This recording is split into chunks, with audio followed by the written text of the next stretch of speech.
Have you ever had the feeling that you're carrying a weight you can't see? That no matter how hard you try, something invisible keeps you stuck, repeating the same thoughts, the same patterns, the same pain. You scroll, you search, you distract yourself, but a voice deep down whispers that something's not right.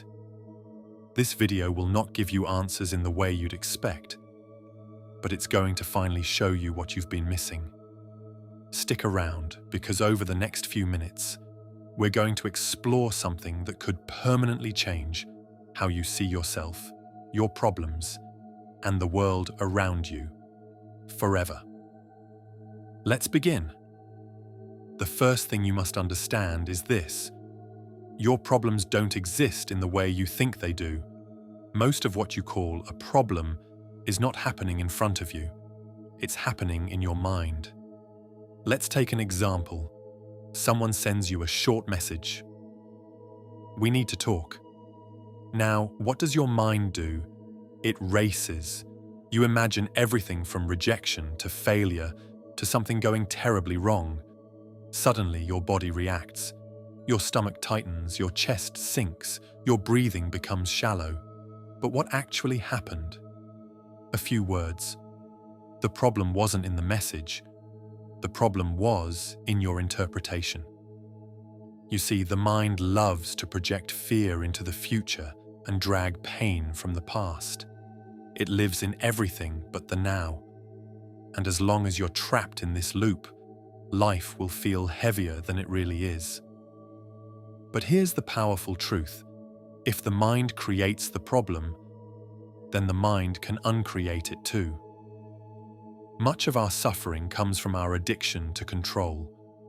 We want to control how people see us, control the timeline of our life, control outcomes, control the future. But think back to your life. How many of the most important moments, the people you met, the jobs you got, the events that shaped you, actually happened according to your plan? The most profound experiences often arrive when you least expect them. The more we try to grasp and force reality, the more it slips through our fingers. This is the paradox. When you finally stop trying to control everything, you begin to align with how life actually works.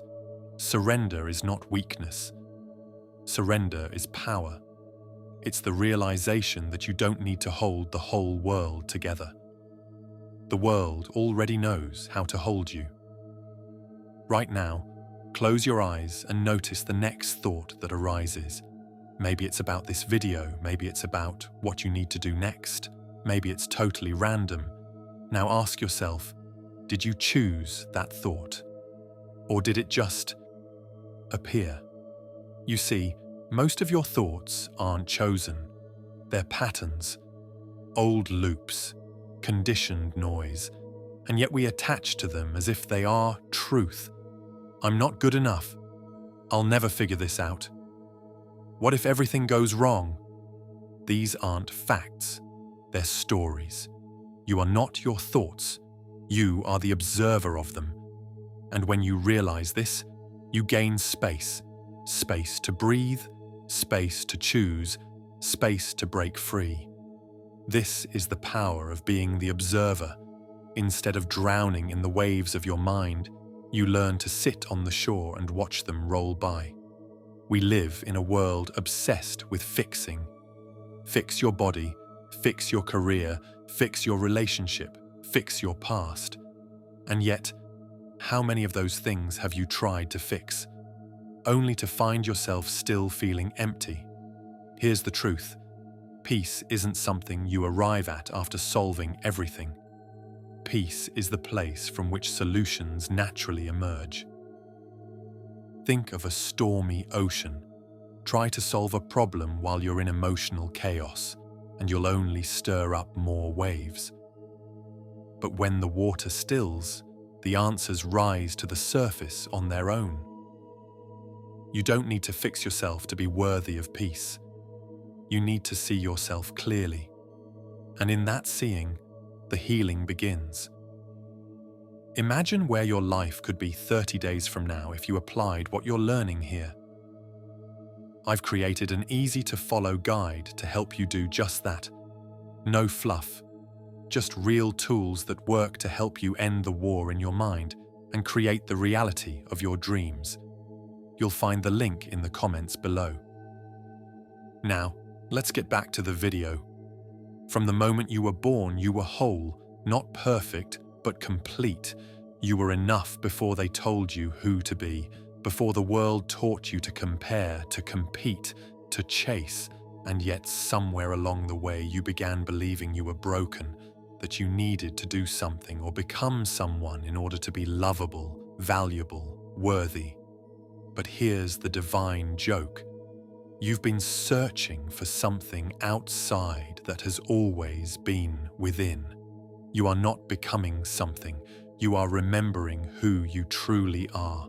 And the moment you stop chasing and start listening, really listening, you'll feel it again, that quiet power inside, that light, that truth that whispers, you are already home.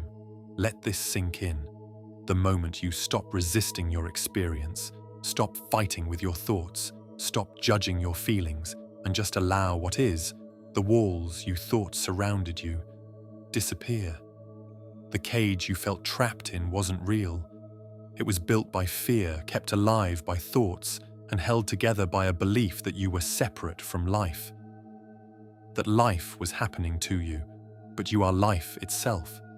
The same force that grows trees, moves oceans, and spins planets is flowing through you. Freedom is not something you earn. It's what's left when the illusion falls away. And the illusion falls away when you remember this. You don't need to chase. You don't need to prove. You don't need to fix everything. You just need to wake up to what already is. So, take a breath. Let go of the war in your mind. Let go of the pressure to become. Let go of the belief that something is missing. Because maybe, just maybe, your problems don't exist in the way you think they do. Maybe you're already free.